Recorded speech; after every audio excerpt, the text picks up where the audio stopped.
আসসালামু আলাইকুম রহমতুল্লাহ। হারওয়ালচরের প্রিয় ছাত্র সমাজ, আজ আমি আপনাদের সামনে একটা খুব গুরুত্বপূর্ণ বিষয় নিয়ে কথা বলতে চাই। একটু ভেবে দেখুন তো, একটা এলাকার ভবিষ্যৎ তৈরি করে কে? রাজনীতি, প্রশাসন? না, বরং একটা এলাকার ভবিষ্যৎ তৈরি করে সে এলাকার সচেতন তরুণ সমাজ, সে এলাকার ছাত্র সমাজ। আজ হারওয়ালচরি খুব গুরুত্বপূর্ণ একটা সময় পার করতেছে। আমাদের ভবিষ্যৎ, আমাদের চলার পথ বর্তমানে নির্ধারিত করা হচ্ছে। কিন্তু দুঃখের বিষয় হলো, এই সিদ্ধান্ত নেওয়ার আগে আমাদের সাথে, আমাদের এলাকার মানুষদের সাথে গণশুনানির মাধ্যমে কোনো সিদ্ধান্ত নেওয়া হয়নি। আমাদের মতামত, আমাদের বাস্তবতা, এগুলোকে গুরুত্ব দেওয়া হয়নি। এখন প্রশ্ন হলো, আমরা কি চুপ করে থাকবো?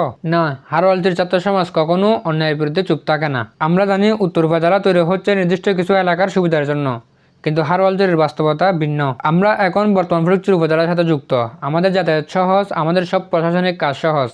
তাহলে আমরা কেন অযথা কষ্টের পথে যাব? এই প্রশ্নের উত্তর কেউ দিতে পারবে না, কারণ এটা বাস্তবতার বিরুদ্ধে। প্রিয় ছাত্র ভাই ও বন্ধুরা, আজ যদি আমরা কথা না বলি, তাহলে কাল আমাদের ভবিষ্যৎ কঠিন হয়ে যাবে।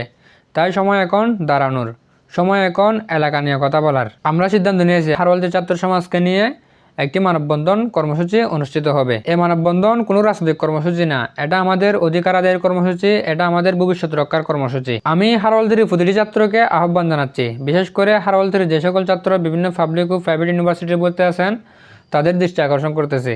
আসুন আমরা সবাই উপস্থিত থাকি, আমরা সবাই আমাদের কণ্ঠ এক করি, আমরা প্রমাণ করি হারওয়ালচরের ছাত্র সমাজ জেগে আছে।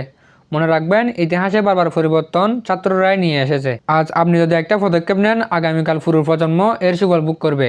আসুন আমরা সবাই একত্রিত হই। চলুন আমরা একসাথে হারওয়ালচরের ভবিষ্যৎকে রক্ষা করি এবং আমাদের এলাকার আলোকে আরও উজ্জ্বলভাবে জ্বালিয়ে তুলি। হারওয়ালচরের ছাত্র সমাজ আজ একসাথে এক কণ্ঠে জেগে উঠুন। ধন্যবাদ সবাইকে। আসসালামু আলাইকুম রহমতুল্লাহ।